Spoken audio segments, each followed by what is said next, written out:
Hello दोस्तों, इसके पहले वाले वीडियोज़ में हमने एसिड बेस के स्ट्रेंथ को चेक करने के लिए कॉन्सेप्ट देखे थे, जैसे रेजोनेंस हो गया और उसके जो कंजुगेट बेस बनते हैं एसिड के, उनकी स्टेबिलिटी को चेक करने के लिए हमने सारी चीज़ें इसके पहले वाले वीडियोज़ में देखी थी और बहुत सारे क्वेश्चंस भी सॉल्व किए थे।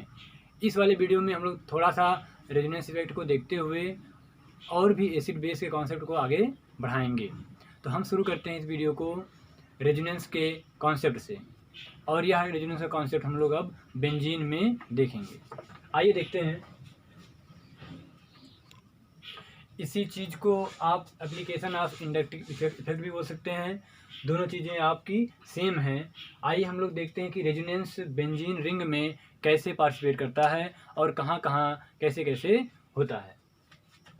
ये मान लीजिए आपका कोई कंपाउंड है कि पहले तो आपकी बेंजीन रिंग हो गई और ये आपका O- है, ठीक है, O- है। और यहाँ पर हम रेजोनेंस को देखेंगे कि कैसे होता है। तो जो हमारा O- है, आप जानते हैं माइनस मतलब 2 इलेक्ट्रॉन्स। अब अगर रेजोनेंस करना है तो आप जानते हैं कि सिंगल बॉन्ड, फिर डबल बॉन्ड, फिर सिंगल बॉन्ड, फिर डबल बॉन्ड, ऐसे होना चाहिए। और अगर यहाँ पे हमारा माइनस चार्ज है, माइनस इलेक्ट्रॉन्स हैं, तो यहाँ इस डबल बॉन्ड पे, इस सिंगल बॉन्ड पे आएंगे, डबल करेंगे, फिर यह डबल हमारा उठ के सिंगल हो जाएगा और इसको डबल कर देगा, फिर ऐसे ये आगे बढ़ जाएगा। तो ये जो इलेक्ट्रॉन है, अगर इसको हम लोग रेजोनेंस के लिए पार्टिसिपेट कराएं तो ये जो हमारा इलेक्ट्रॉन है ये आएगा इस बॉन्ड पे, तो यह हमारा बॉन्ड डबल हो जाएगा और ये जो बॉन्ड है यह उठकर चला आएगा इस कार्बन पर, तो ये आपका बन जाएगा, ये बेंजीन रिंग हो गई। ये चूंकि डबल बॉन्ड हो जाएगा और यह आपका टूट के इस कार्बन पे आ गया, तो इस पर माइनस हो जाएगा आपका, और ये बॉन्ड टूट के एक सिंगल हो जाएगा, और ये डबल बॉन्ड पहले से था और ये भी डबल बॉन्ड पहले से था। अब ये वाला माइनस इस वाले बॉन्ड को डबल करेगा तो हमारा ये कार्बन का बॉन्ड उठ के इस पे आ जाएगा। ये जब रेजोनेंस आगे होगा कि आपकी बेंजीन रिंग, ये ऑक्सीजन डबल बॉन्ड के साथ, अब ये डबल बॉन्ड कर देगा इसे, यह इसको डबल बॉन्ड कर देगा और ये वाला अब सिंगल हो जाएगा। अब हमारा माइनस चार्ज यहाँ आ जाएगा और ये हमारा पहले से एक बॉन्ड था। अब यह जो है हमारा अटैक करेगा इस पर, तो क्या होगा, ये बेंजीन रिंग, ये डबल बॉन्ड और ये सिंगल बॉन्ड, फिर डबल बॉन्ड, फिर ये हमारा जो है इसको डबल कर देगा और फिर ये वाला जो डबल बॉन्ड है यह उठकर इस कार्बन पे चला जाएगा। तो जब उठ के चला जाएगा कार्बन पे तो इस पर आपका माइनस आ जाएगा और फिर से जब यह माइनस इस वाले बॉन्ड पे अटैक करेगा तो आपका बन जाएगा ये डबल बॉन्ड दो पहले से थे और फिर ये वाला बॉन्ड आपका, ये वाला बॉन्ड डबल हो जाएगा और फिर ये वाला उठ करके इस पे चला जाएगा। ये इधर नहीं आएगा, क्यों? क्योंकि ये भी सिंगल हो जा रहा है, ये भी सिंगल हो जा रहा है, तो सिंगल के बाद डबल वाला बॉन्ड उठ के फिर से ऑक्सीजन में चला जाएगा और ऑक्सीजन में फिर से आपका माइनस हो जाएगा। तो आप देख पा रहे हैं कि पहला वाला और लास्ट वाला दोनों सेम हैं, लेकिन इनके बॉन्ड में जो है क्या है, डिफरेंस है। यहाँ पे डबल बॉन्ड इस वाले कार्बन के साथ था और यहाँ पे डबल बॉन्ड इस वाले के साथ है। अब जब रेजोनेंस होगा तो कैसे होगा, अब की बार फिर से ये अटैक करेगा, एक बार फिर से देख लेते हैं हम लोग, ये फिर से अटैक करेगा तो ये डबल होगा, फिर ये उठ के इस पे आएगा, समझ रहे हैं आप, ये उठ के इस पे आएगा, फिर ये अटैक करेगा तो फिर ये इस पे आएगा, ऐसे ऐसे करके। तो आप एक बार देख लेते हैं जल्दी से। तो ये अटैक किया तो कौन सा बाण खिसकेगा, डबल वाला, तो डबल वाला खिसक के इस पे आ जाएगा, तो इस पे हमारा माइनस आ जाएगा और O के साथ फिर से डबल बाण बन जाएगा और ये हमारा पहले से था। और फिर से जब ये अटैक करेगा इस पर तो ये हमारा फिर से डबल बॉन्ड ऑक्सीजन के साथ पहले से था और ये ऐसे था और फिर ये वाला उठ के हमारा इस पे आ जाएगा, इस पे माइनस आ जाएगा हमारा और ये वाला हमारा आपकी बार डबल बॉन्ड हो जाएगा।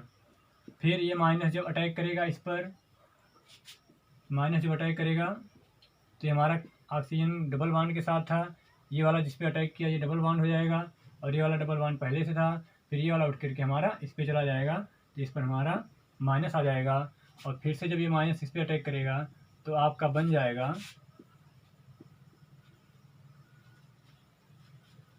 ये डबल बॉन्ड पहले से था, ये डबल बॉन्ड पहले से था, और ये अटैक किया तो ये डबल बॉन्ड हो गया। अब की बार ये वाला फिर से खिसक के इस ऑक्सीजन में पहुंच जाएगा, तो वो माइनस हो गया। तो आपका फिर से देख पा रहे हैं कि ये दोनों सेम चीज़ है, एक बार रेजोनेंस ऐसे हुआ, दोबारा रेजोनेंस ऐसे हुआ। तो आपको हमने ये चीज़ें जो बताई हैं कि रेजोनेंस कैसे होता है, कैसे पार्टिसिपेट करता है। अब आपको देखना है कि अगर कहीं पर ऐसे बेंजीन रिंग बनी हो तो इसमें 3 पोजीशंस होती हैं। अगर यहाँ पे कोई ग्रुप मान लीजिए लगा है, एक्स लगा है, तो इसके रिस्पेक्ट में हमारी 3 पोजीशन होती है, इसके रिस्पेक्ट में हमारी 3 पोजीशन होती है। ये वाली जो पहली जस्ट बगल वाली पोजीशन होती है, इसे हम लोग पैरा पोजीशन कहते हैं, आर्थो पोजीशन। कौन सी पोजीशन?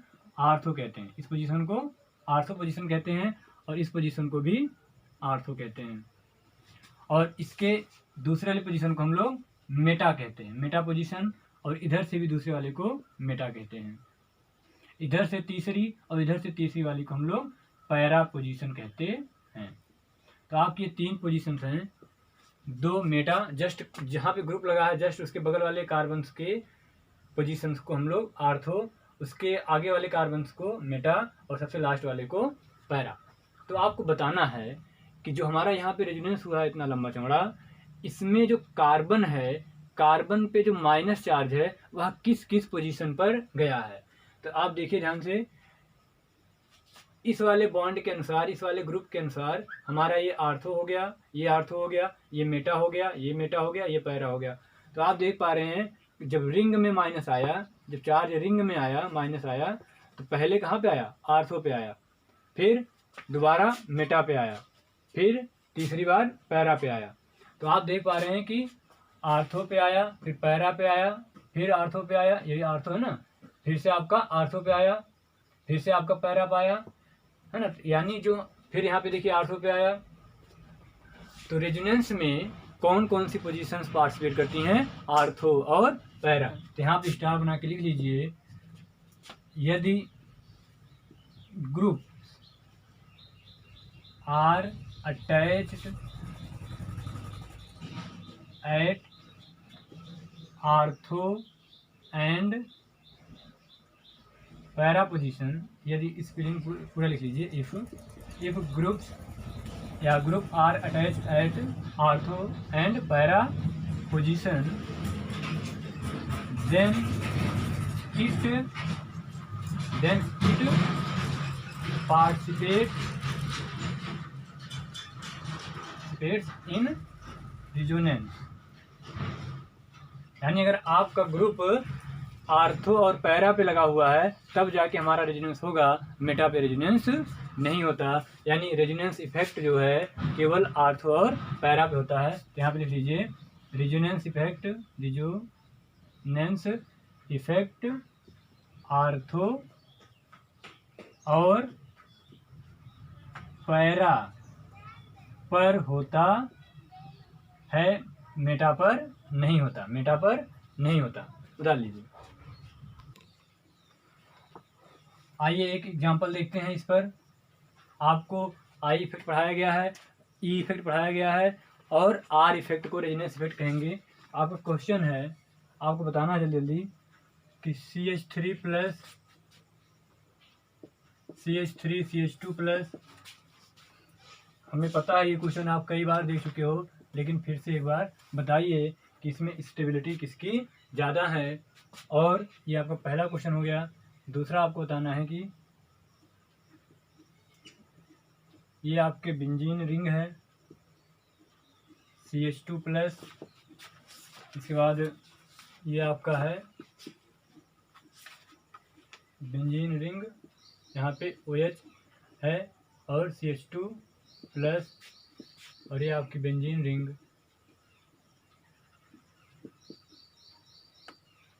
यहाँ पे आपका OH है और ये CH2 प्लस। आपको बताना है कि ये इनकी स्टेबिलिटी कैसे है, कौन ज़्यादा स्टेबल है, कौन कम स्टेबल है। पहले वाले में आप समझ गए होंगे कि सबसे ज़्यादा स्टेबल ये, इसको कैसे देखेंगे, हाइपर कॉन्जुगेटेड बॉन्ड से, CH बॉन्ड से। इसमें कितना है 3 3 6, जिस कार्बन पे प्लस उसके बगल वाले कार्बन के पास जितना H होगा उतना ही हाइपर कॉन्जुगेशन बॉन्ड होगा। 3 इधर 3 इधर 6, और इधर कितना है 3, इस पर कोई नहीं है, तो सबसे ज़्यादा स्टेबल ये, फिर ये। इन दोनों में स्टेबिलिटी देखेंगे, इसके लिए हम लोग देखेंगे क्या कि यहाँ पे रेजोनेंस होगा, यहाँ पे रेजोनेंस नहीं होगा, यहाँ पे रेजोनेंस नहीं होगा। यहाँ पे क्या लगा है, OH कौन सा ग्रुप होता है, OH जो है खींचने वाला ग्रुप होता है, यानी -I ग्रुप होता है, -I होता है, तो -I इफेक्ट, इसका मतलब -I इफेक्ट है। और यहाँ पे OH लगा है, OH मतलब -I, और साथ में क्या है, क्योंकि यहाँ पे रेजोनेंस नहीं होगा, ये कौन सी पोजीशन पे है मेटा, लेकिन यहाँ पे रेजोनेंस, इसके वाले इलेक्ट्रॉन का रेजोनेंस क्या होगा, इसका इलेक्ट्रॉन का रेजोनेंस होगा। अब आप समझ रहे होंगे कि यहाँ पे रेजोनेंस क्यों हम नहीं कर रहे हैं, क्योंकि यह बॉन्ड यहाँ जाएगा अगर, तो क्यों जाएगा, कोई तो होना चाहिए नीचे धक्का देने वाला, तो यहाँ पे कोई है ही नहीं धक्का देने वाला। मान लीजिए अगर ये चला गया तो ये बेंजीन मतलब अनस्टेबल हो जाएगा। अनस्टेबल क्यों हो जाएगा, क्योंकि इसकी बेंजीन की जो कैरेक्टरिसिटी है वो खत्म हो जाएगी, है ना। कैसे, क्योंकि आपका ये बन जाएगा ना फिर ये, और इसके बाद ये CH2, और यहाँ पे प्लस आ जाएगा आपका, तो ये बेंजीन की कैरेक्टरिसिटी खत्म हो गई, है ना। ये नॉन एरोमेटिक हो गया, ये क्या हो गया, नॉन एरोमेटिक हो गया। तो ये क्या था, एरोमेटिक था, तो ऐसे रेजोनेंस नहीं होगा जब तक कोई ग्रुप इसको धक्का देने वाला ना हो। तो आप समझ रहे हैं नॉन एरोमेटिक हो गया, इसलिए यहाँ पर रेजोनेंस नहीं होगा। तो यहाँ पर कोई इफेक्ट नहीं है, यहाँ पर केवल आई इफेक्ट है, ये खींच रहा है मेटा पर, केवल खींच रहा है। यहाँ पर आई इफेक्ट भी है और रेजोनेंस के साथ ही अपना इलेक्ट्रॉन भी देगा, तो डबल बॉन्ड ऐसे होकर के रेजोनेंस भी करेगा। किसका इलेक्ट्रॉन जाएगा, ऑक्सीजन का, तो यहाँ पे प्लस आर इफेक्ट भी है। आर प्लस मतलब रेजोनेंस दे रहा है, जिससे इसकी स्टेबिलिटी बढ़ेगी। आई मीन्स -I मीन्स इसको खींच रहा है, स्टेबिलिटी को कम कर रहा है। तो यहाँ पर C क्या होगा, सबसे ज़्यादा स्टेबल।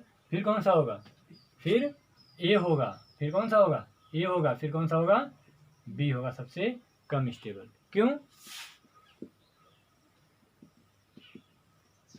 क्योंकि हमें यहाँ पे प्लस चाहिए, है ना। इलेक्ट्रॉन देने वाले कार्बोकैटायन को स्टेबलाइज करते हैं, जबकि इलेक्ट्रॉन खींचने वाले कार्बोकैटायन को अनस्टेबलाइज करते हैं। तो ये कौन सा है, खींचने वाला, I मीन्स खींचने वाला, तो ये क्या करेगा, इसको अनस्टेबलाइज कर देगा।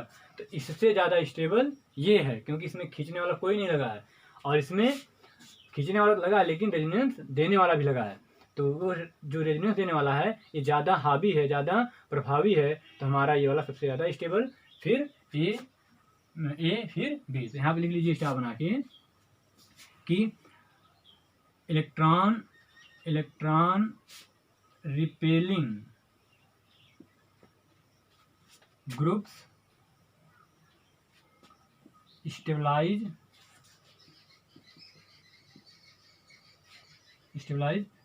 The carbocation. मतलब इलेक्ट्रॉन रिपेलिंग माने इलेक्ट्रॉन देने वाले कार्बोकैटायन को, कार्बोकैटायन मतलब कौन, प्लस वाले को, है ना। वो इसको क्योंकि प्लस है तो इसको इलेक्ट्रॉन चाहिए, तो इलेक्ट्रॉन देने वाले, रिपेलिंग माने देने वाले, धक्का देने वाले, तो इसको क्या करेंगे, स्टेबलाइज करेंगे। But electron attracting group, attracting माने खींचने वाले, attracting groups makes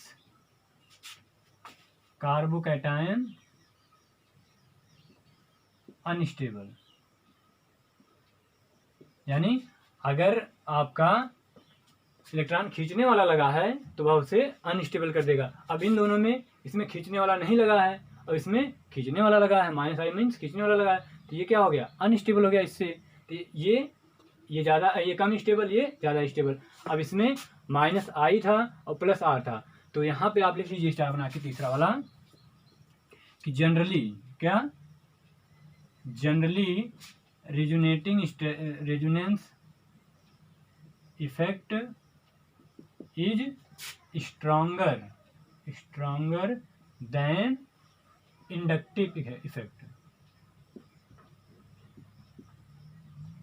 inductive effect यानी अगर रेजोनेंस इफेक्ट लगा है और इंडक्टिव इफेक्ट भी लगा है तो उन दोनों में स्ट्रांग कौन होगा? इंडक्टिव कमजोर पड़ेगा, रेजिस्टेंस स्ट्रांग पड़ेगा। तो यहाँ पे देने वाला लगा है, यहाँ पे देने वाला लग गया, मतलब इन दोनों में कौन हावी हो गया? ये क्या है? देने वाला। तो दे रहा है, यहाँ पे खींच रहा है, यहाँ पे कुछ नहीं है। तो देने वाला क्या करता है? स्टेबलाइज करता है। तो सबसे ज़्यादा स्टेबल ये, फिर ये। बता लीजिए। एक सवाल और देख लेते हैं इस पे, इसके बाद अपनी कॉन्सेप्ट को आगे बढ़ाते हैं। ये आपकी बार माइनस है, ये आपका CH2 माइनस है, लेकिन यहाँ पर आपका NO2 ग्रुप लगा है, NO2 ग्रुप लगा है। और यहाँ पर आपका CH2 माइनस तो है, लेकिन NO2 ग्रुप की बार यहाँ पे लगा है। आपको बताना है कि A, B और C में कौन सबसे ज़्यादा स्टेबल है, कौन सबसे ज़्यादा स्टेबल है। तो हम एक काम करते हैं, पहले इसके रेजोनेंस को दिखा देते हैं। इसके अभी तो हम OH माइनस का रेजोनेंस दिखाए थे ना, तो सेम वही होगा, सेम। ये वाला रेजोनेंस माइनस वाला इस पे आएगा, क्योंकि माइनस से दूर जाता है रेजोनेंस, है ना। तो यहाँ से इस पे आएगा, फिर ये वाला इस पे आएगा, इस पे माइनस हो जाएगा, फिर यह इस पे आएगा तो ये माइनस हो जाएगा, फिर ये इस पे जाएगा तो ये माइनस हो जाएगा। तो ये आप देख पा रहे हैं। लेकिन जब यहाँ पे आएगा, यहाँ पे जब रेजोनेंस होगा तो ये क्या होगा? ये ऐसे करके जब इस पे माइनस आएगा, यहाँ पे माइनस, इसको देख लेते हैं हम लोग। ये जब इस पे आएगा तो इस पे माइनस आ जाएगा। ये CH2 माइनस है, डबल बॉन्ड, सिंगल बॉन्ड, और यह N डबल बॉन्ड O। तो जब ये डबल बॉन्ड करेगा इसको रेजोनेंस करके, तो ये आपका बन जाएगा, ये उठ के चला आएगा इस पे, तो यहाँ पे माइनस आ जाएगा। और ये डबल बॉन्ड CH2, और ये डबल बॉन्ड था, ये डबल बॉन्ड, ये N डबल बॉन्ड NO2, है ना। इसके बाद ये डबल बॉन्ड इसको करेगा माइनस वाला, तो ये आपका बन जाएगा डबल बॉन्ड CH2, ये डबल बॉन्ड था, अब ये अटैक करके इसको डबल बॉन्ड कर देगा। इसके बाद ये वाला इलेक्ट्रॉन कहाँ चला जाएगा? ये वाला इलेक्ट्रॉन इस कार्बन पे चला जाएगा, और यहाँ पे हमारा NO2 लगा है। अब ये वाला इलेक्ट्रॉन क्या करेगा? इस पे आएगा, तो हमारा ये वाला ऑक्सीजन इस पे चला जाएगा, है ना, माइनस, है ना, ये बॉन्ड इस पे चला जाएगा। तो आप देख पा रहे हैं कि ये डबल बॉन्ड CH2, और ये हो जाएगा डबल बॉन्ड N, और फिर ये ऊपर माइनस हो जाएगा, और ये O। अब फिर से ये इस पे आएगा, तो फिर से ऑक्सीजन, ये वाला डबल बॉन्ड हो जाएगा, है ना, ये वाला क्या हो जाएगा? डबल बॉन्ड हो जाएगा, माइनस पे आ जाएगा, फिर से रेजोनेंस ऐसे करेगा। तो आप देख पा रहे हैं कि इसमें और इसमें क्या प्रभाव है, इसमें और इसमें जो रेजोनेंस, इसमें तो रेजोनेंस हो रहा है, लेकिन यहाँ पे जो रेजोनेंस होगा उसमें इलेक्ट्रॉन केवल आर्थो पे और पैरा पे जाएगा, 3 जगह जाएगा। लेकिन जो इसमें रेजोनेंस हो रहा है वह 1, 2, 3 कार्बन पे जाएगा ही, लेकिन साथ में 2 ऑक्सीजन पर भी जाएगा, 2 ऑक्सीजन पर जाएगा, और ऑक्सीजन पे जाने, यहाँ पे 2 ऑक्सीजन पर भी जाएगा। ऑक्सीजन मोर इलेक्ट्रोनिगेटिव है, ऑक्सीजन मोर इलेक्ट्रोनिगेटिव है, यह इलेक्ट्रॉन को रख सकता है। अगर आपसे कहा जाए कि कार्बन पे माइनस और ऑक्सीजन पे माइनस, इन दोनों में कौन स्टेबल है? ये ज़्यादा स्टेबल है। क्यों? क्योंकि इसकी इलेक्ट्रोनिगेटिविटी ज़्यादा है, यह इलेक्ट्रॉन को रखने की ज़्यादा क्षमता रखता है, यह कम। इसके बाद यहाँ पे देखते हैं, यहाँ पे क्या होगा? यहाँ पे जाएगा आर्थो पे पैरा पे, लेकिन अब की बार यह NO2 जो है हमारा रेजोनेंस में पार्टिसिपेट नहीं करेगा, कि यह माइनस अब की बार यहाँ पहुँच जाए, अब की नहीं जाएगा। क्यों? क्योंकि यहाँ पे इलेक्ट्रॉन का माइनस आएगा ही नहीं। यहाँ पे जब माइनस आएगा ही नहीं तो वह कैसे रेजोनेंस करेगा? तो माइनस यहाँ आएगा और फिर यहाँ आएगा, ये मेटा पोजीशन है, तो मेटा पोजीशन पे रेजोनेंस नहीं होता। तो अब क्या हो गया? इसमें नो इफेक्ट, इसमें कोई इफेक्ट है? इसमें नो इफेक्ट है, इसमें कोई इफेक्ट नहीं है ना, इसको आप नीचे बना लीजिएगा। और इसमें कौन सा इफेक्ट है? इसमें NO2 कौन सा ग्रुप है? NO2 हमारा खींचने वाला ग्रुप है ना, माइनस है, ये माइनस I हो गया एंड प्लस R भी हो गया, माइनस I और प्लस R। ये क्या है? केवल माइनस I, तो माइनस I, तो दोनों में कौन ज़्यादा स्टेबल हो गया? सबसे ज़्यादा स्टेबल हमारा हो गया B। फिर कौन सा? फिर C। क्यों? क्योंकि हमें माइनस को भी खींचना है, माइनस कम करना है। फिर इसके बाद E। ठीक है, उतार लीजिए इसको जल्दी से और फिर कॉन्सेप्ट लिख लेते हैं इसका। तो इस क्वेश्चन का हमारा कॉन्सेप्ट क्या था, ये हमारा चूंकि एनायन है, माइनस मीन्स एनायन है, कार्बो एनायन है, प्लस होता तो कार्बो कैटायन। तो इसका कॉन्सेप्ट लिख लीजिए कि इलेक्ट्रॉन रिपेलिंग ग्रुप, मतलब इलेक्ट्रॉन देने वाले groups unstabilise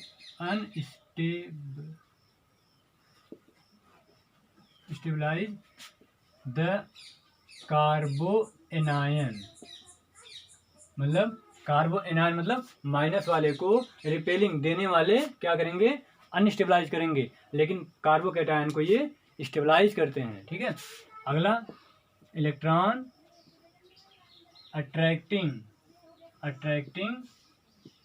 makes कार्बो anion stable, कार्बो anion को स्टेबल, मतलब इलेक्ट्रॉन, क्योंकि यहाँ पे माइनस है ना, तो माइनस चाहेगा खत्म हो जाए, तो खत्म कैसे होगा, जब इसको कोई खींचने वाला होगा, अट्रैक्टिंग वाले माइनस खत्म करना चाहेंगे तो खींचने वाले इसको स्टेबलाइज करेंगे, और जो देगा उल्टा वो इसको अनस्टेबलाइज कर देगा। लेकिन जो प्लस होगा इसका उल्टा हो जाएगा, प्लस को इलेक्ट्रॉन चाहिए, क्योंकि प्लस अपना प्लस खत्म करना चाहेगा, तो प्लस को इलेक्ट्रॉन चाहिए, तो देने वाले रिपेलिंग देने वाले उसको स्टेबलाइज कर देंगे, और यहाँ पे वहाँ पे जो है लेने वाले अनस्टेबलाइज कर देंगे। तीसरा कॉन्सेप्ट क्या था, तीसरा कॉन्सेप्ट और कोई नहीं था ना। ठीक है, ठीक है, अगला क्वेश्चन देखते हैं, एक क्वेश्चन और जल्दी से इसी पर, कि आप समझ पाते हैं कि नहीं, जल्दी से। आपके बोर्ड पर एक क्वेश्चन दिख रहा है, CH3 CH2 ये आपका कार्बो एनायन है, और ये आपका दूसरा कार्बो एनायन है,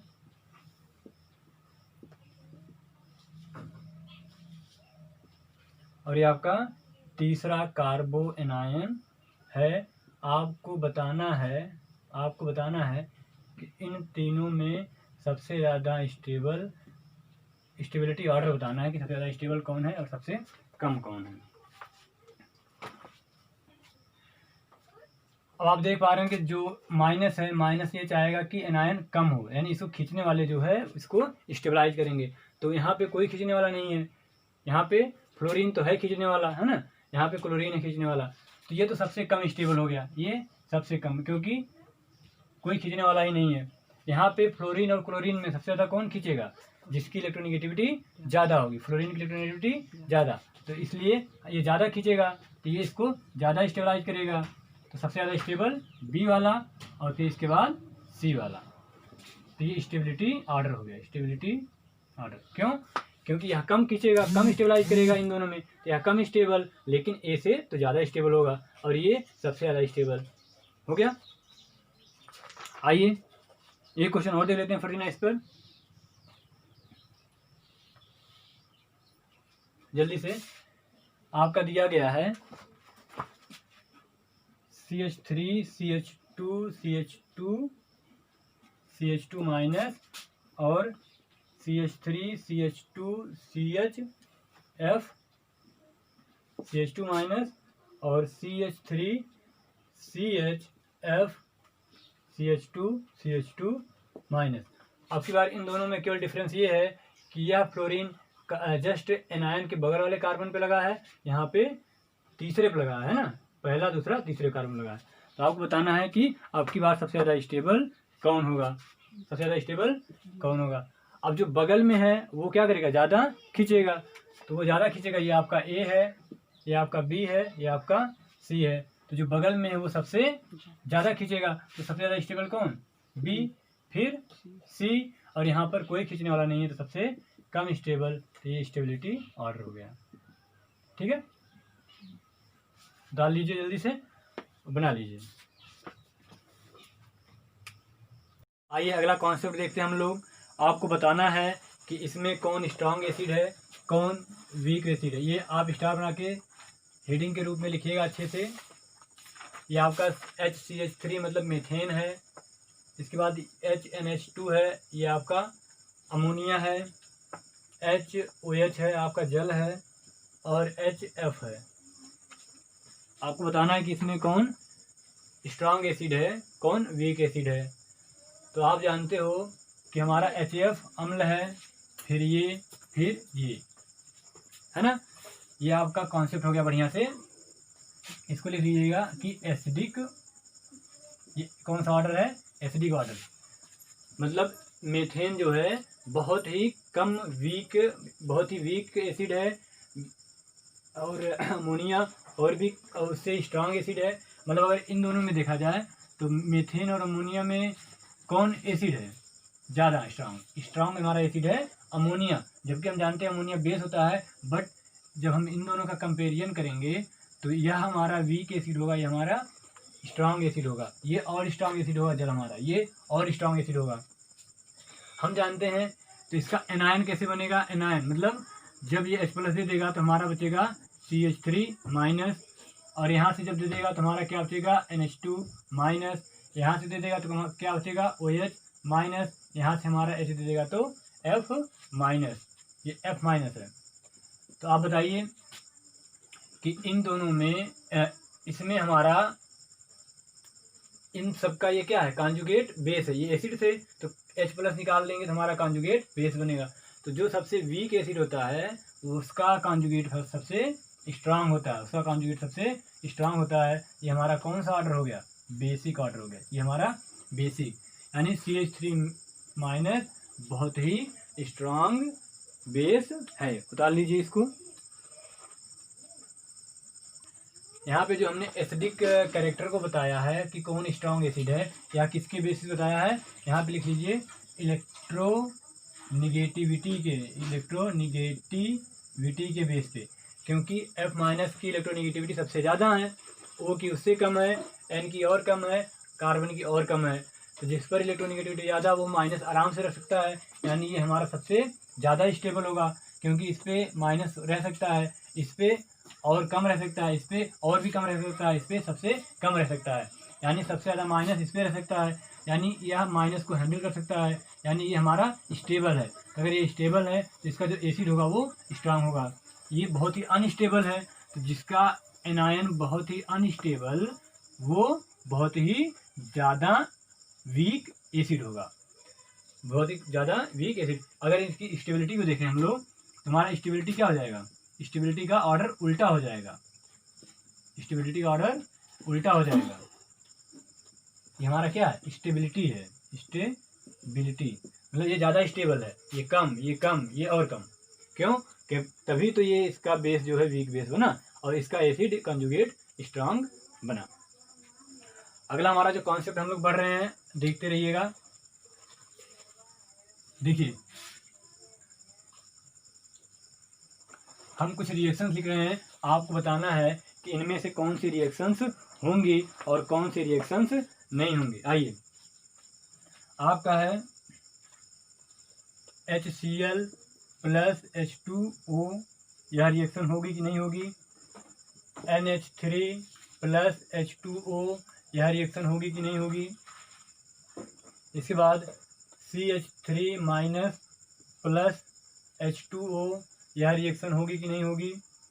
इसके बाद NH2- + H2O, यह रिएक्शन होगी कि नहीं होगी? F- + H2O, यह रिएक्शन होगी कि नहीं होगी?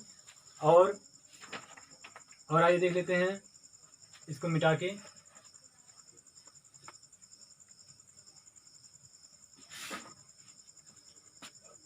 Cl- का H2O के साथ रिएक्शन होगा कि नहीं होगा? CH3- के साथ NH3 का रिएक्शन होगा कि नहीं होगा? CO3 का कार्बोनेट आयन का ये HCl के साथ रिएक्शन होगा कि नहीं होगा? इसके बाद HCO3- का HCl के साथ रिएक्शन होगा कि नहीं होगा? इसके बाद Na2CO3 का HCl के साथ रिएक्शन होगा कि नहीं होगा? आइए इन सबको हम लोग ध्यान से बारी बारी से देख लेते हैं, ठीक है। अब हमें यहाँ पे क्या है कॉन्सेप्ट यहाँ पे स्टार बना के लिख लीजिए कि H2O इज एन एम्फोटेरिक, मतलब H2O जो है उभयधर्मी है। क्या है? उभयधर्मी है। यह अम्ल की तरह भी व्यवहार करता है और बेस की तरह भी, यानी एसिड की तरह भी व्यवहार करता है और बेस की तरह भी। जरूरत पड़ने पर एसिड बन जाता है और जरूरत पड़ने पर बेस बन जाता है। अब यहाँ पर देख लीजिए H2O है और HCl है। तो जो H2O और HCl है, यहाँ पर इन दोनों में हम तो जानते हैं कि ये दोनों है, अम्ल भी है क्षार भी है, और ये क्या हमारा केवल एसिड है। ये हमारा एसिड बेस दोनों है, ये हमारा केवल एसिड है। तो अब यहाँ पे अगर ये एसिड है और ऊपर से क्या है, स्ट्रांग एसिड है, तो इसको किस तरह से बिहेव करना पड़ेगा? बेस की तरह से। किस तरह से? बेस की। यहाँ पे वाटर जो है बेस की तरह बिहेव करेगा, तो यह वाटर जो है यहाँ से H+ लेगा तो क्या बन जाएगा? Cl- बनेगा, H+ दे देगा तो आपका H3O+ बन जाएगा। ये रिएक्शन इसका मतलब होगी। अब यहाँ पर अमोनिया क्या है? बेस है। लेकिन हमने अभी देखा था कि अमोनिया जो है यह भी एसिड है, लेकिन H2O से कम एसिड है। तो H2O क्या है? अमोनिया और H2O में क्या है? एसिड है नहीं।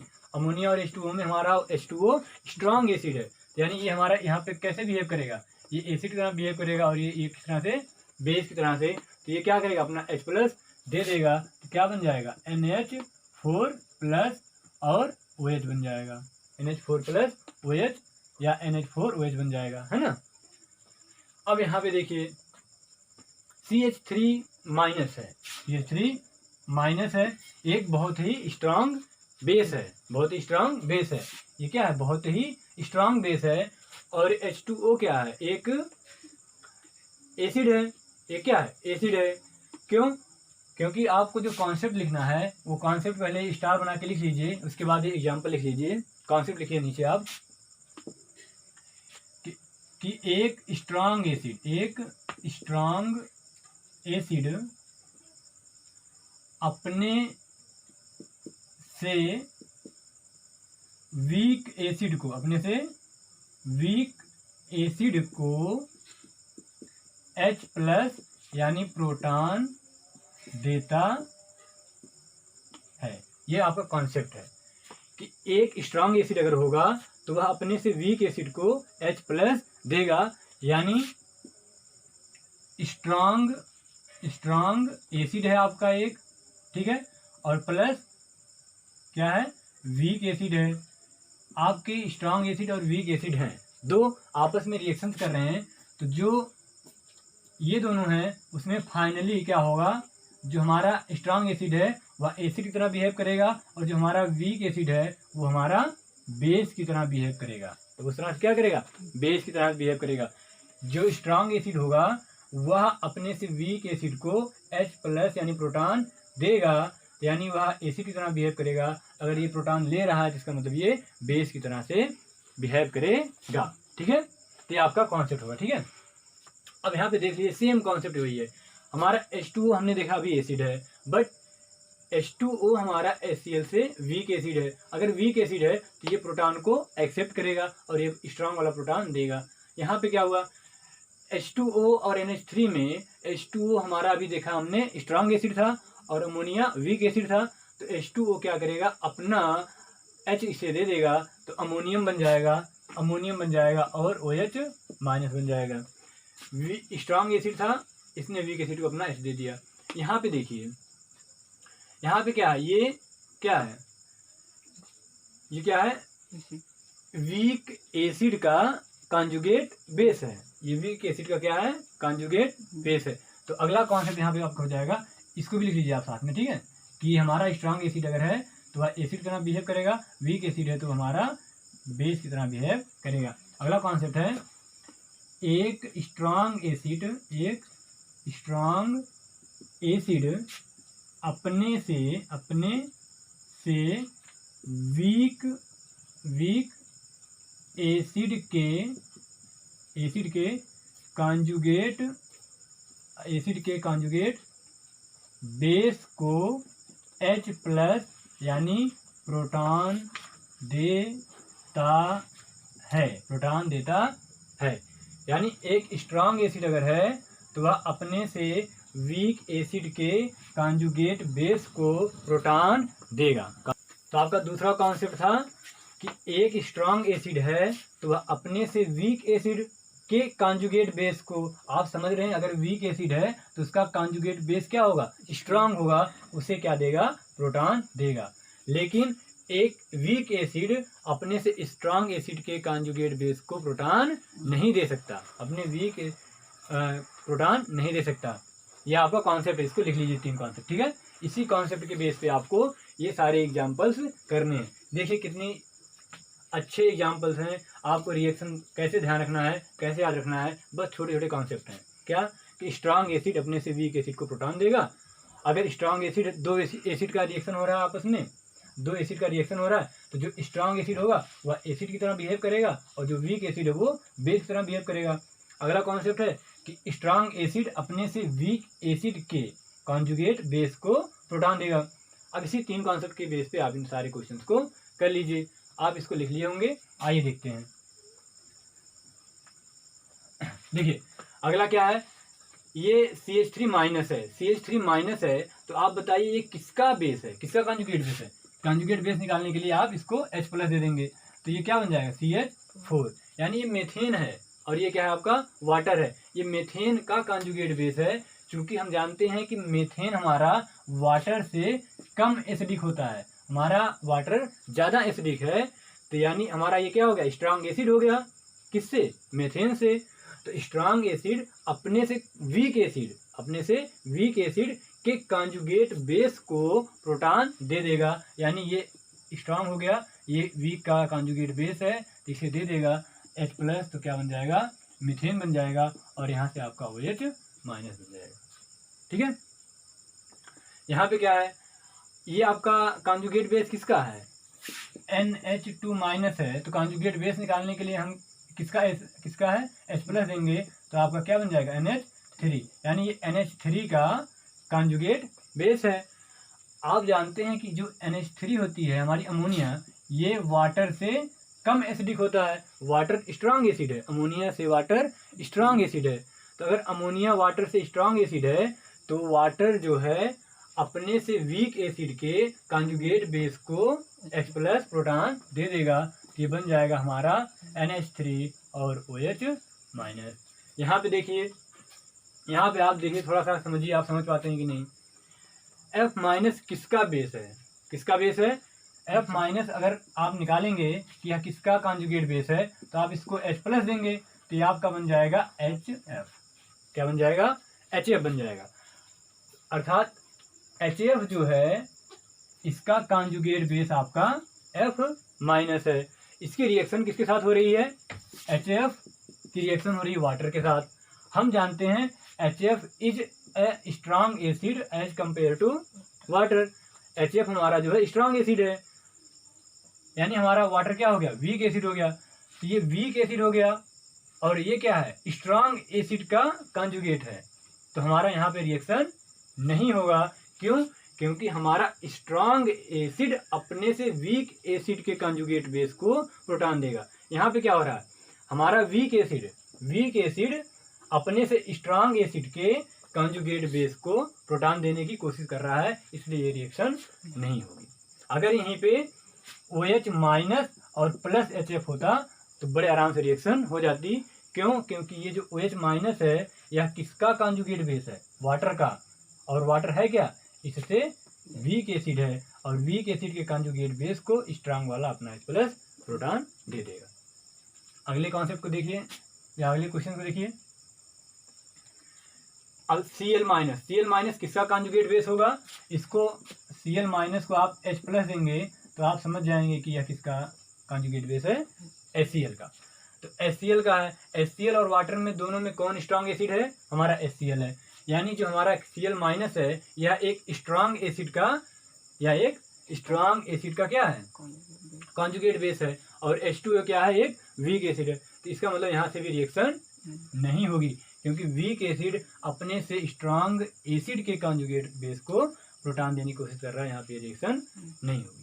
अगला CH3 माइनस और अमोनिया। CH3 माइनस किसका कॉन्जुगेट बेस है? मीथेन का।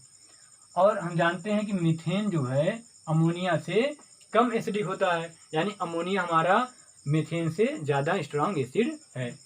तो यह स्ट्रांग एसिड हो गया, ये क्या हो गया? वीक बेस हो गया, या वीक एसिड का कॉन्जुगेट बेस हो गया। तो यानी यहाँ पे रिएक्शन हो जाएगी, यहाँ पे आपका मीथेन बन जाएगा और NH2 माइनस बन जाएगा। यहाँ पे ये कार्बोनेट है। कार्बोनेट आप जानते हैं कि H2CO3 जब ये ब्रेक होता है तो H प्लस और प्लस CO3 माइनस, ये आपका कार्बोनेट बनता है। आप जानते हैं कि ये जो इसे हम कार्बोनिक एसिड बोलते हैं, कार्बोनिक एसिड, ये बहुत ही वीक एसिड है। ये क्या है? बहुत ही वीक एसिड है। और इस एसिड का रिएक्शन किससे हो रहा है? स्ट्रांग एसिड से। यानी ये जो कॉन्जुगेट बेस है यह एक वीक एसिड का है, तो इसकी रिएक्शन अगर स्ट्रांग एसिड से होगी तो यह इसे प्रोटॉन दे देगा, बन जाएगा HCO3 माइनस, H3CO3 माइनस और HCO3 माइनस और एक Cl माइनस। और इसमें क्या हो रहा है? ये वाला फर्दर HCl से रिएक्शन कर रहा है, तो फिर से H प्लस ले लेगा, तो H2CO3 बन जाएगा और आपका बन जाएगा Cl माइनस। अगला क्या है? अगला क्या है? अगला Na2CO3 है। Na2CO3 आप इसको अगर ब्रेक करेंगे तो आप समझेंगे कि आपको यहाँ से Na प्लस मिलेगा और CO3 माइनस मिलेगा, CO3 माइनस मिलेगा, क्योंकि हमारा ये जो Na है या Na इस Cl से मिल जाएगा तो क्या बन जाएगा? NaCl बन जाएगा। और जो CO3 माइनस है इससे मिल जाएगा तो हमारा H2CO3 बन जाएगा। तो यहाँ पे 2 कर देंगे, सॉरी यहाँ पे 2 कर देंगे। अब ये रिएक्शन क्यों हुई? ये जो रिएक्शन हुई है वो इसलिए हुई है क्योंकि आपने क्लास 10th में पढ़ा होगा कि ये सोडियम कार्बोनेट है। सोडियम कार्बोनेट आपका NaOH जो कि स्ट्रांग बेस है और plus H2CO3 carbonic acid weak acid से बना है। किससे बना है? स्ट्रांग बेस और वीक एसिड से। तो आप जानते हैं कि ये जो साल्ट है, ये साल्ट है, एक्चुअली ये कार्बोनेट साल्ट है, यह स्ट्रांग बेस और वीक एसिड से बना है। तो जो भी साल्ट स्ट्रांग बेस और वीक एसिड से बनेगा तो उसमें जो प्रॉपर्टी होगी वह स्ट्रांग की होगी, यानी बेस की होगी। तो ये कैसा हमारा है साल्ट? ये बेसिक साल्ट है, तो ये बिहेव करेगा एज ए बेस, और ये क्या हमारा? एसिड। तो यह भी एक टाइप की एसिड और बेस रिएक्शन है। ठीक है, तो ये हमारा कॉन्सेप्ट था, सिंपल सा, कि हम कैसे कॉन्जुगेट बेस को H प्लस या प्रोटॉन देंगे। आइए एसिड बेस पे हमने जो अगला कॉन्सेप्ट देखा था वो हमने थोड़ा सा पढ़ा था कहीं पर कि एसिड बेस को आप ऑक्सीडेशन के बेस पर भी बता सकते हैं, ऑक्सीडेशन नंबर के बेस पर, ऑक्सीडेशन नंबर के बेस पर भी बता सकते हैं। जैसे इसका यूज कहाँ पे होगा आपको हम वो बता रहे हैं। जैसे ये H2SO3 है, इसका नाम है सल्फ्यूरस अम्ल है, इसका नाम सल्फ्यूरस एसिड है। और ये आपका H2SO4 है, ये आपका सल्फ्यूरिक एसिड है। ऐसे HNO2 है, ये नाइट्रस एसिड है। और HNO3 ये आपका नाइट्रिक एसिड है। ये आपका CO है, कार्बन मोनोऑक्साइड है, ये आपका CO2 है।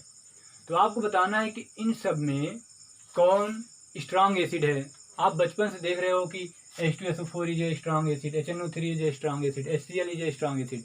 उसका रीजन क्या है कि इसमें क्या ऐसी प्रॉब्लम है? इसके पास तो केवल एक ही ऑक्सीजन ज़्यादा है ना, इसके पास एक ऑक्सीजन कम है।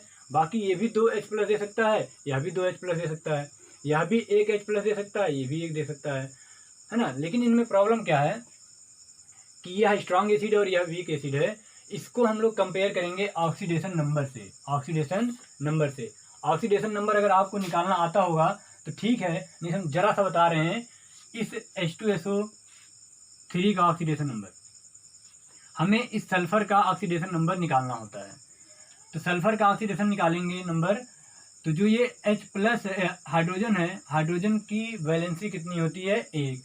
यहाँ पे चूंकि दो हाइड्रोजन है तो 2 और गुणे इसकी वैलेंसी +1 होती है।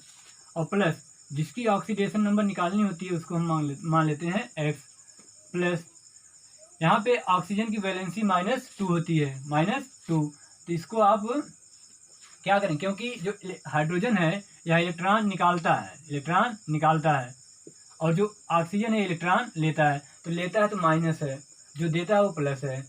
तो O पर 2 माइनस आता है, 3 ऑक्सीजन है तो 3 और 1 ऑक्सीजन पे 2 माइनस, इसको आप बराबर 0 कर देंगे।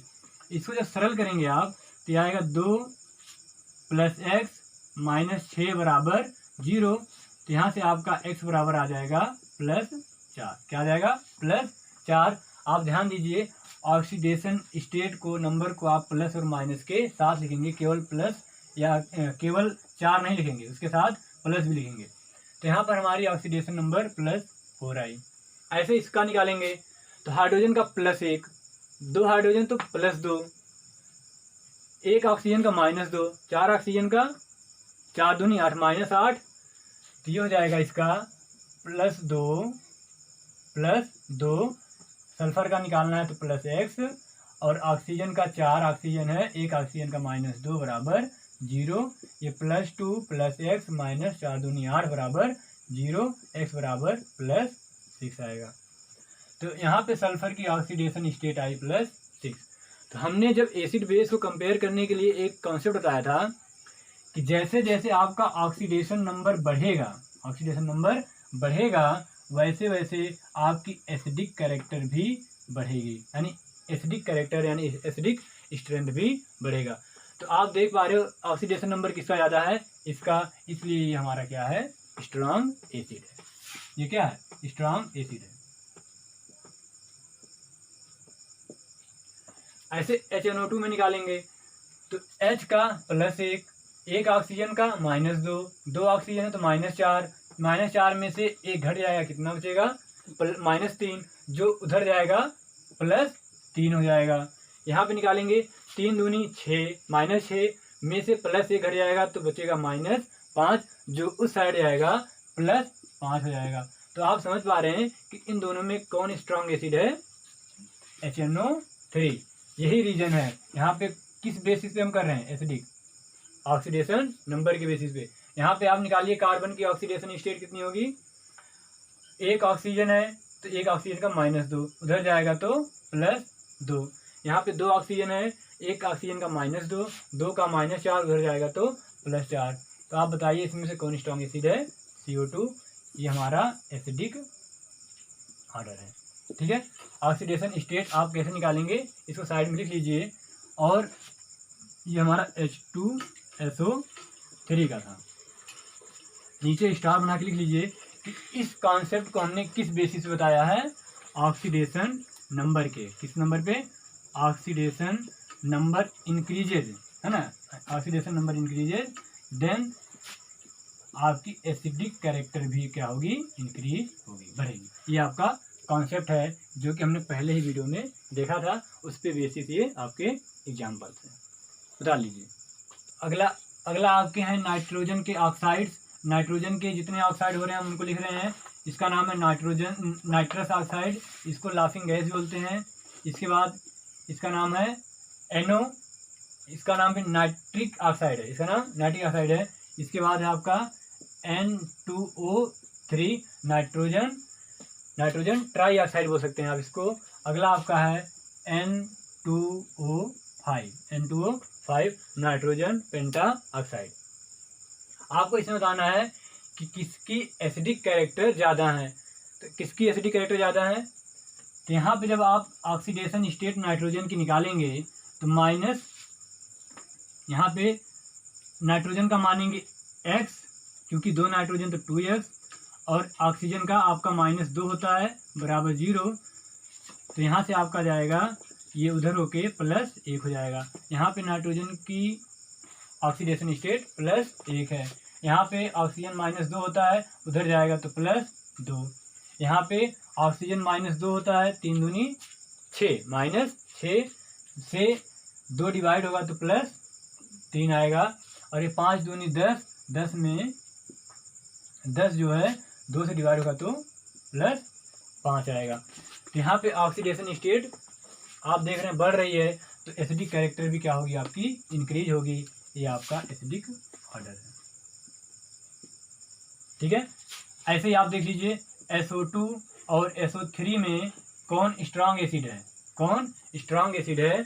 आपका अपने आप पता चल जाएगा कि ऑक्सीजन ज़्यादा है तो 3 दूनी 6, यहाँ पे प्लस 6 आएगा, 2 दूनी 4, यहाँ पे प्लस 4 आएगा।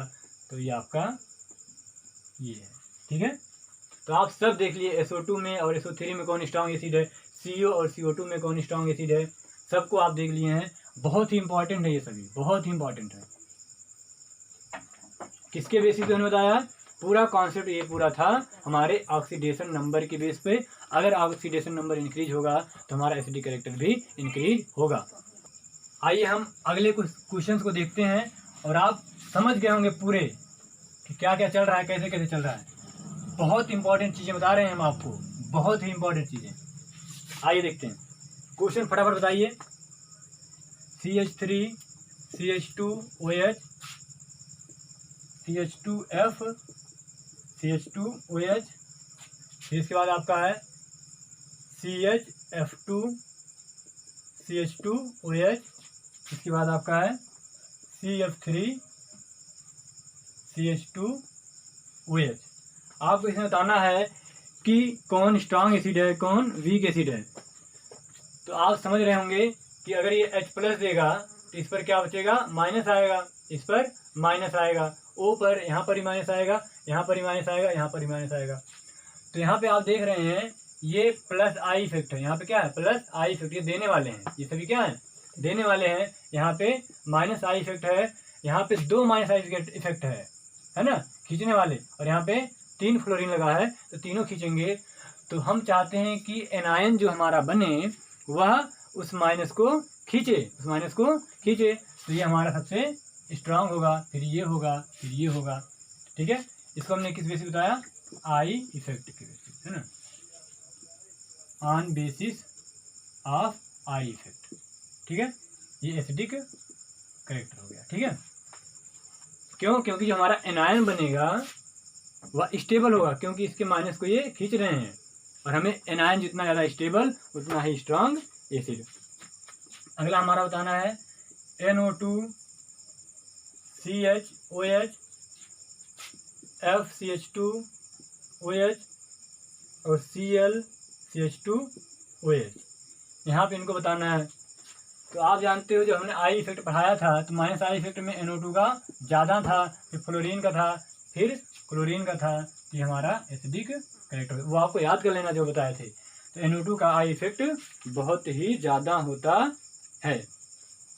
इसके बाद आप HF HCl HF HBr HCl और HCl HBr और HI में जानते हैं कि HI आपका स्ट्रांग एसिड होता है। किस बेसिस पर, बॉन्ड लेंथ के बेसिस पे। पहला एग्जांपल हमने ये देखा था, बॉन्ड लेंथ के बेसिस पर।